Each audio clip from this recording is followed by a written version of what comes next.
27 رجب کی رات یعنی شب معراج کو اللہ تبارک و تعالیٰ نے حضور علیہ الصلوۃ والسلام کو اپنا دیدار عطا فرمایا۔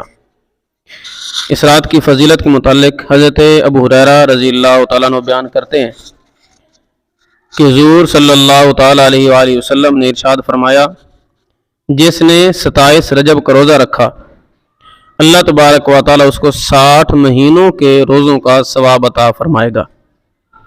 اسی دن جبرائیل علیہ السلام نبی کریم صلی اللہ تعالیٰ علیہ وسلم کی بارگاہ میں رسالت لے کر حاضر ہوئے۔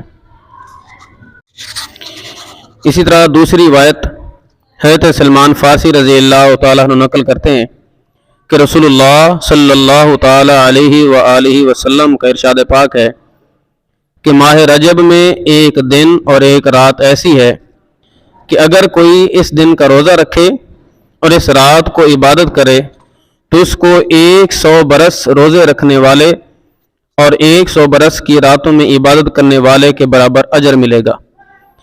یہ رات وہ ہے کہ جس کے بعد رجب کی 3 راتیں رہ جاتی ہیں، یعنی رجب کی 27ویں شب، اور یہ وہ دن ہے جس دن اللہ تعالیٰ نے رسول کریم صلی اللہ تعالیٰ علیہ وآلہ وسلم کو رسالت عطا فرمائی۔ حضرت عبداللہ بن عباس رضی اللہ تعالیٰ عنہ کا معمول تھا کہ جب 27 رجب کی رات آتی تو وہ اعتکاف میں بیٹھے ہوتے تھے اور بعد نماز ظہر نفل پڑھنے میں مشغول ہو جاتے۔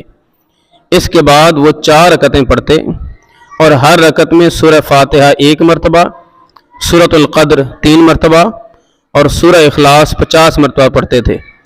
پھر عصر تک دعاؤں میں مشغول رہتے۔ انہوں نے فرمایا کہ حضور صلی اللہ تعالیٰ علیہ وآلہ وسلم کا بھی یہی معمول تھا۔